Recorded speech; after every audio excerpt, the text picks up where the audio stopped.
Chapter 1 From the Ashes. At a small ramen stand in the city of Konoha, there was a small group of 4 people there enjoying a nice meal of ramen for dinner. 3 of these people looked alike in some regards, obviously meaning that these people were family. The woman had long black hair that went half down her back and black eyes with pale skin. She was wearing a dark blue shirt and beige pants. She was Mikoto Uchiha. The teenager there had dark brown hair and tan skin that separated them in that department. He was wearing the standard Umbu uniform without the mask. And then the little girl who sat next to a boy.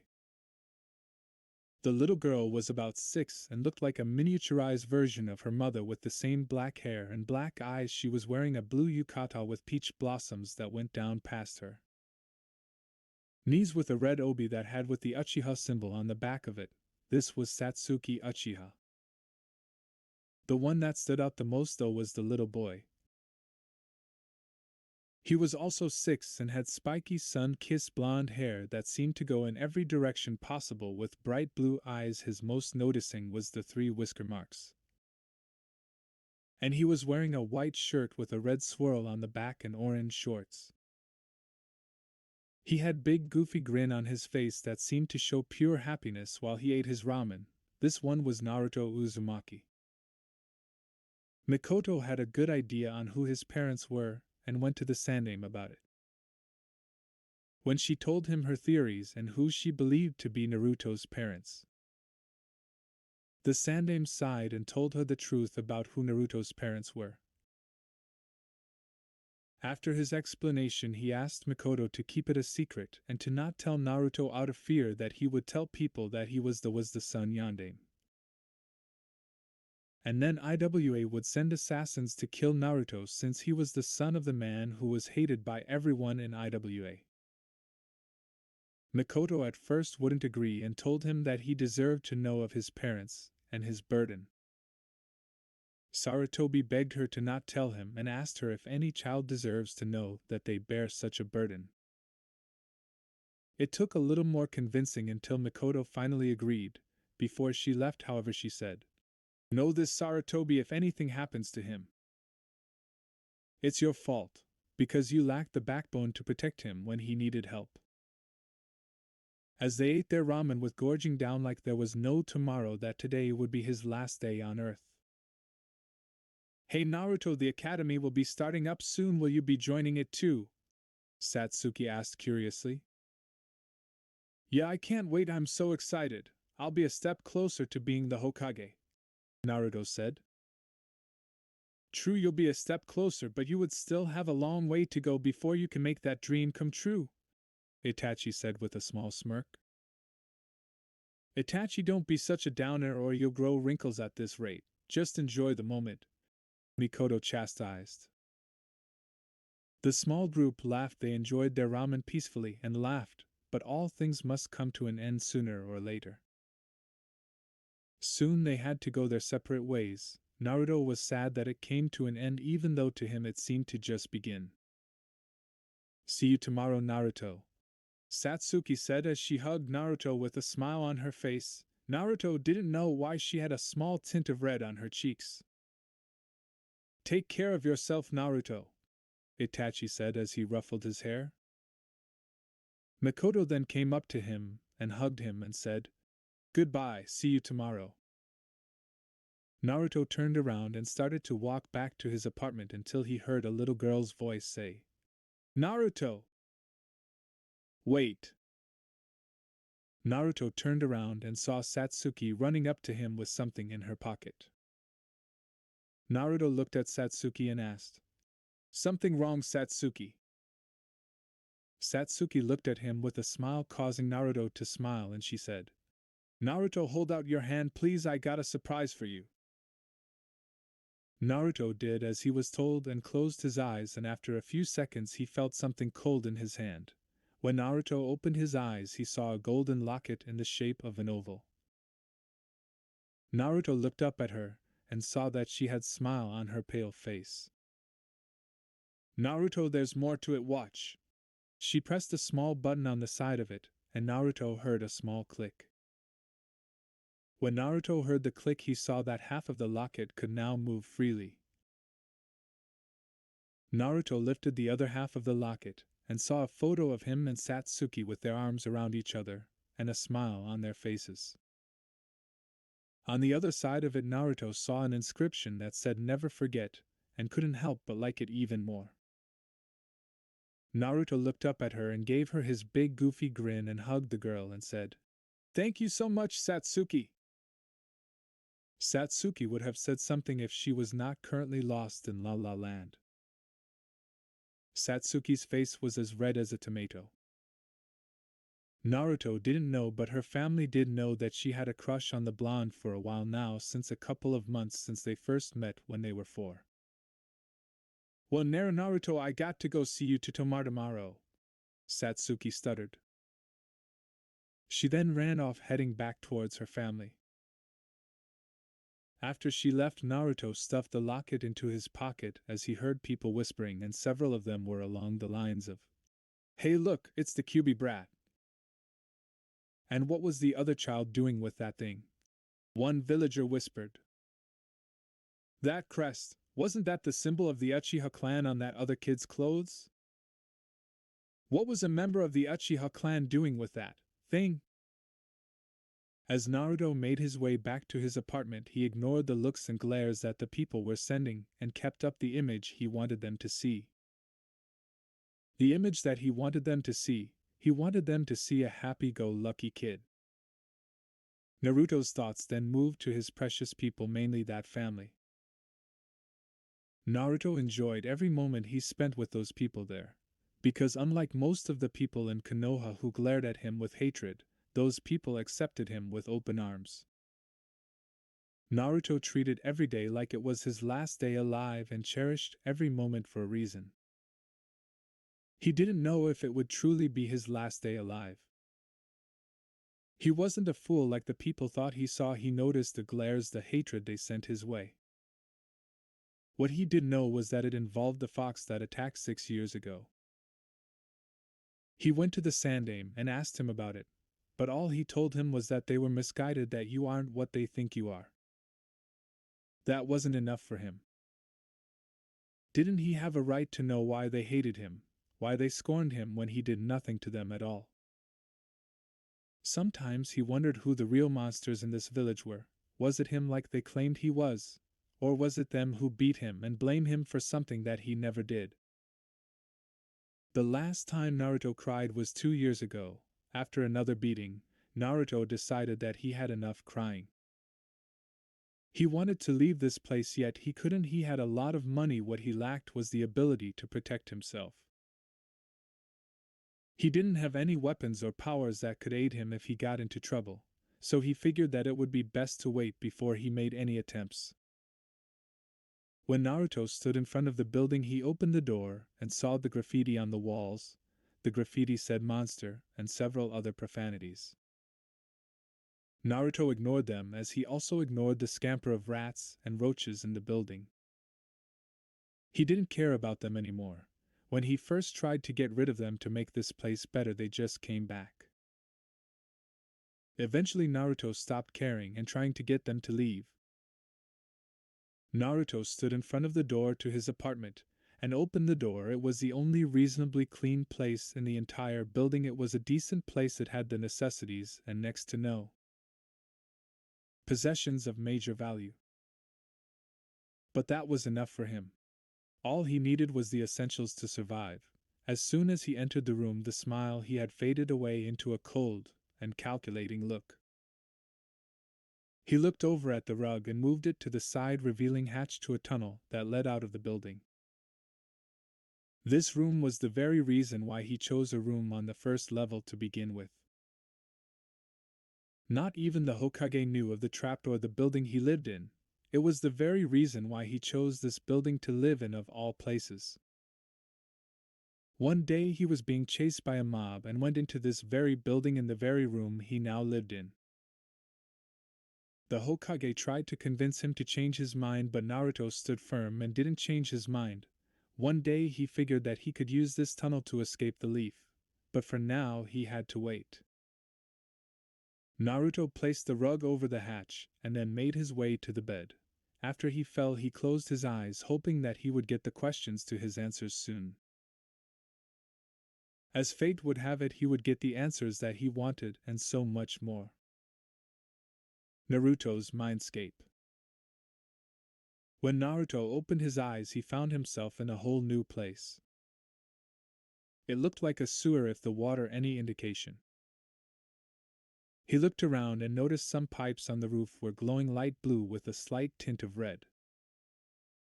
Naruto began to follow the pipes until he came to a large room where the only thing that resided there was a giant cage door.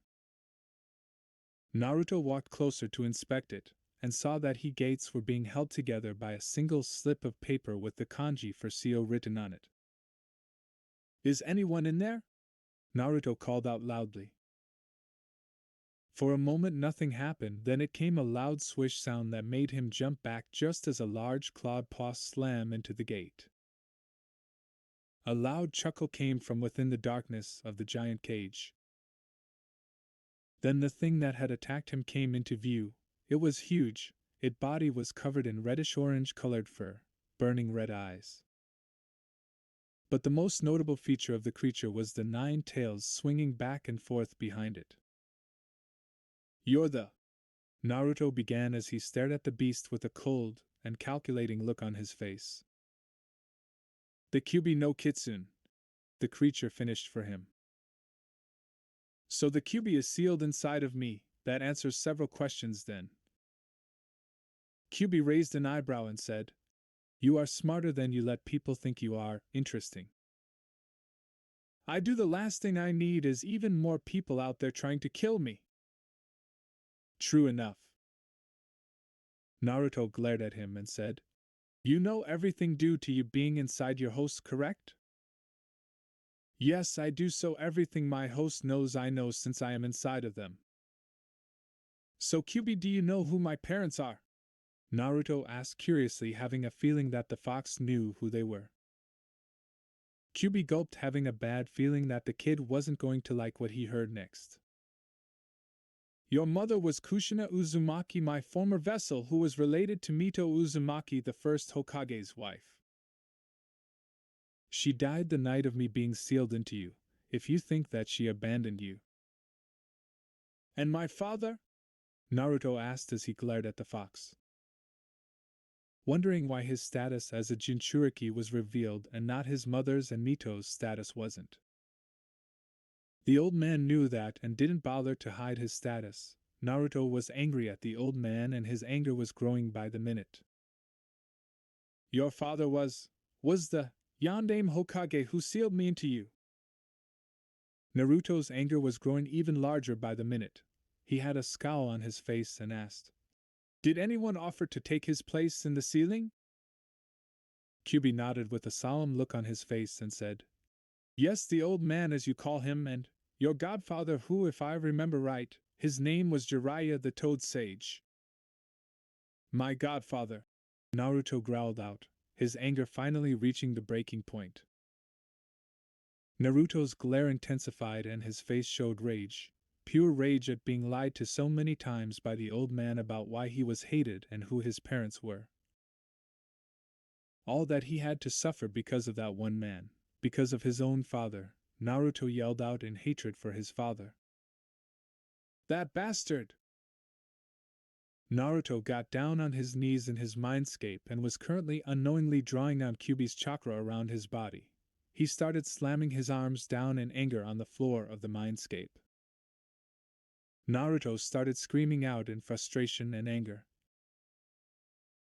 If he was paying attention to the outside world, he would have noticed a purplish-blue aura started to surround him, and his eyes were starting to glow red.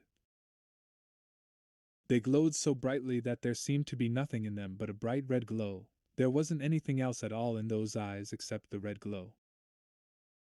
Kyuubi could only stare, wondering what was happening, until a familiar scent had hit his snout. "This scent it can't be. I thought that the line died ages ago," Kyuubi thought as he watched the boy. The boy stood up and Kyuubi saw, instead of a blonde hair and tan skin boy, he saw a silver-haired and pale-skinned boy with glowing red eyes. However, his most notable change was his right arm. His right arm now looked like a demon's instead of a human's. The skin was now a glowing blue and seemed to be under a red articulated armor that resembled a lizard's skin. The hand was now a claw and seemed to glow brighter as the seconds passed. Kyubi stared at him with his mouth hanging until he finally managed to say, You are a descendant of Sparta." "Sparta? Who's Sparta?" Kyubi cleared his throat, knowing that this story was probably going to take some time to do. "Long ago, almost 8,000 years back or something like that, there was a full-out war between humans and demons. Humans fought to preserve their race and the demons to destroy it. The demons were led by a powerful demon prince named Mundus. Mundus wanted control of the entire human world. He amassed an army and selected demons of great power to lead them. One was named Sparta. At first, Sparta fought the humans and with his army, slaughtered many. However, one day, according to legend, he woke up to justice, which I believe is a load of bullshit, anyway. He turned on Mundus and his fellow demons and fought against them. Single-handedly, he fought Mundus's armies until he finally returned to hell to defeat Mundus himself. They fought long and hard until finally he defeated Mundus. He sealed Mundus away and forced his armies to separate. He poured his entire being into his sword and sealed the portal to the demon realm. He then set demonic guards to keep the portal safe and then disappeared, only appearing in various times throughout the ages to protect humanity. After that, Sparta ruled over the humans for a time. He eventually vanished into history. He was a legend to the human world and was known as the legendary Dark Knight Sparta. Sparta eventually met a human woman named Eva, and eventually married her and had 2 sons, twins. Kyubi then told him about Sparta's twin sons and their weapons, Yamato and Rebellion. I remember that the weapons were hidden so others couldn't get them. But they are protected by powerful allies that the twin sons had. They're most likely devils that they beaten in combat to obtain. You should wait a bit when you are much stronger before you make any attempts to retrieve them. Your arm also might lead us to them as well." Naruto had a contemplative look on his face as he thought over the story. Everyone thought that all demons and devils were evil and untrustworthy demon. Naruto could only think that he was descended of people that had actually managed to overcome hell itself and win. Kyubi told him of how demonic society worked and the devil arms that are achieved through defeating a demon of sufficient power. "Kid, I'm willing to cut a deal with you. In exchange for a small amount of freedom, I shall become your first devil arm." "Why the hell are you willing to help me?" Naruto asked. Demons were devious. He knew that you should never trust no matter what the offer was. He figured that it probably wasn't like them to just offer up their power to anyone. "Because Spartans are notoriously powerful and won't be killed easily. Even without this power you've unlocked, I've been watching you, kid. I know I can't corrupt you enough to let the seal off even if I tried. With this power, you would just resist me even more anyway. At least with this, I can get some form of freedom." Naruto thought it over and he would need a weapon that would help him out in the future. "Fine, we have a deal. So what happens now?" Naruto saw that the mindscape in Kyubi was starting to fade away and asked, "What's happening?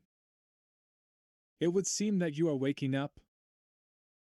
"I see, can I talk to you again?" Naruto asked the giant fox who had a smirk on his face. "This is your mindscape. All you have to do is think what you want to say and I will hear you. Even though I will be a weapon, we will be able to communicate with each other. If you need an example, it will be as if you are a Jinchuriki without a demon sealed inside of you." The fox responded. One more thing, what's your name? I doubt that Kyubi is your real name, Naruto said as he began to fade away. You're right, Kyubi said. It's Kurama. Before Naruto faded away, he nodded, showing that he heard the fox's name. Reality. Naruto opened his eyes and took in a large gasp of air.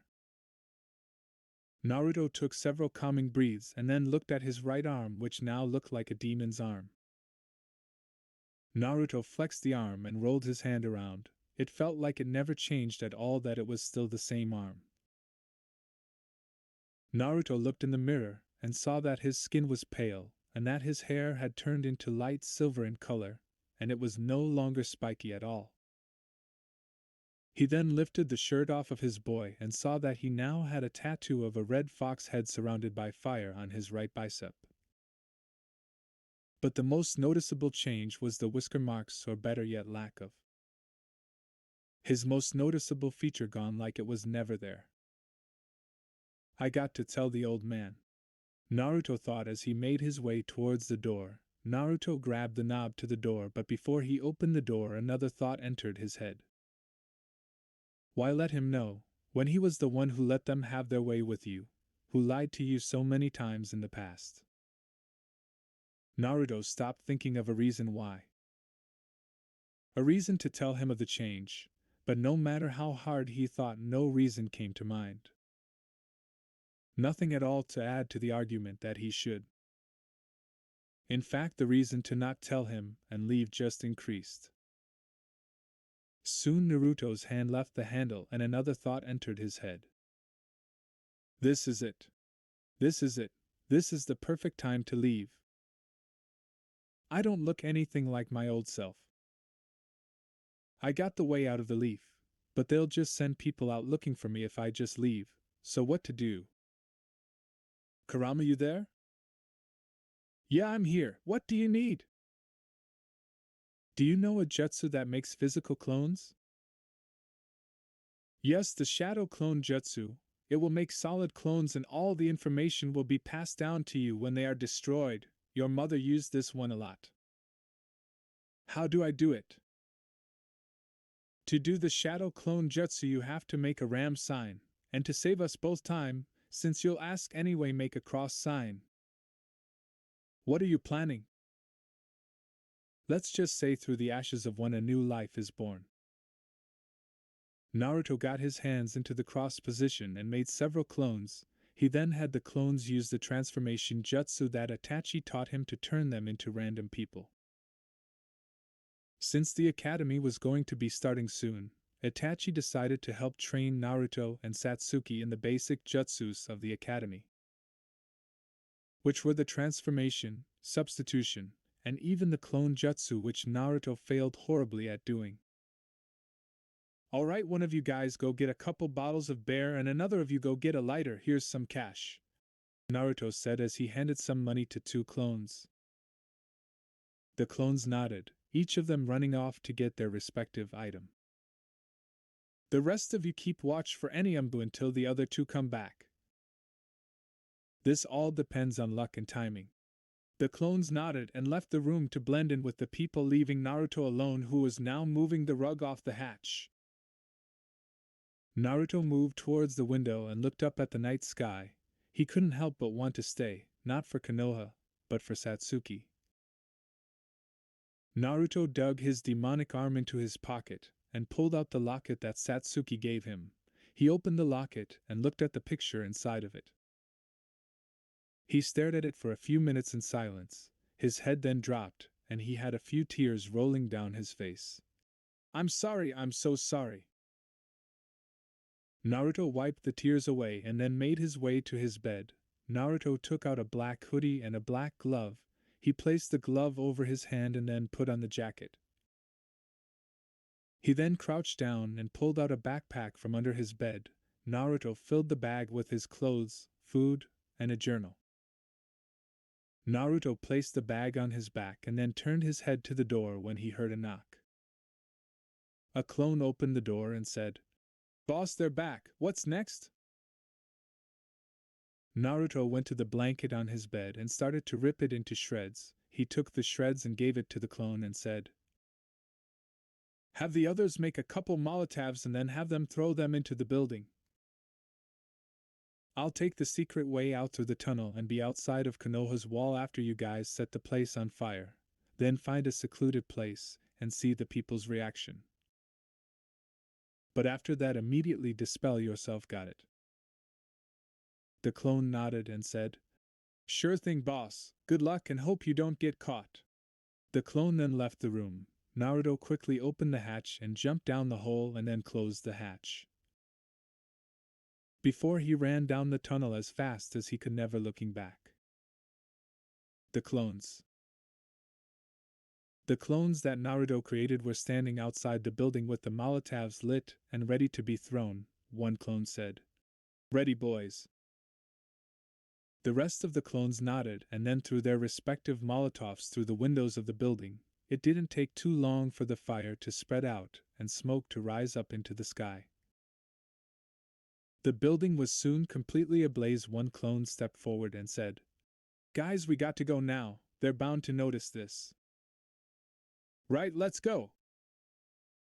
The clones then ran as fast as they could in a different direction. If they were caught, it didn't matter, but it would draw suspicion that Naruto wanted to avoid.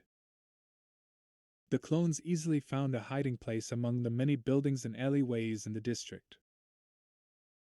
They watched as several Umbu showed up and performed some water jutsu to hopefully put out the flames before the flames could spread to other buildings in the area. Then they saw the old man himself appear with a look of horror on his face.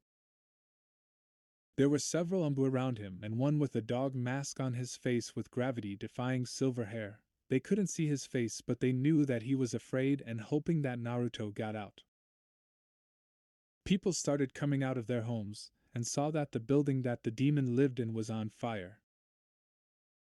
The Hokage and silver-haired Umbu tried to run in and see if Naruto was in the building, but they were stopped by several Umbu that grabbed them and prevented them from going in.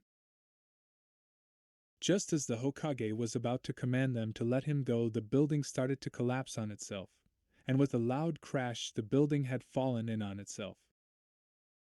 The Umbu had let them go and did several more water jutsus to douse the remaining flames.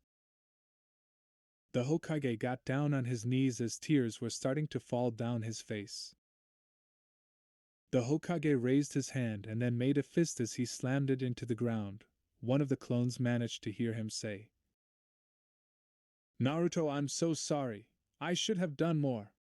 But I allowed my stupid belief to blind me. Please forgive me." The Umbu that tried to run and also got down on his knees and slammed it into the ground. He then let out a scream of sadness and anguish. The civilians that saw him as a demon were cheering in happiness that the demon was dead. The clones, having enough, decided to dispel themselves to stop watching this event. Naruto reached the end of the tunnel and kicked open the door to the tunnel. Light immediately flooded into the tunnel. Naruto went through and took in a large whiff of fresh air. Naruto then let out a content sigh and thought, "Feels good to breathe in fresh air after being in that tunnel." "So Naruto, where are we going?" Kurama asked. "No, that doesn't feel right anymore," Naruto thought. "What doesn't feel right?" "That name, my name, it doesn't feel right anymore. That's what my par. No, that's what Minato and Kushina called me, but it doesn't feel right anymore. Naruto died in that fire today, and from Naruto Uzumaki's ashes, Nero's Sparta was born. That who I am now. I am Nero Sparta and I will make my mark on the world. I know you will, boy, I know you will." Naruto, now Nero, then made his way north as he let the wind be his guide. If he bothered to look back at the village, he would see smoke rising up into the sky. The clone's memories entered his head and he shook his head, refusing to think about it. However, even though he was leaving a place that had hated him since he was born, there were tears going down his face. Those tears weren't for the leaf. They were for leaving the person closest to his heart.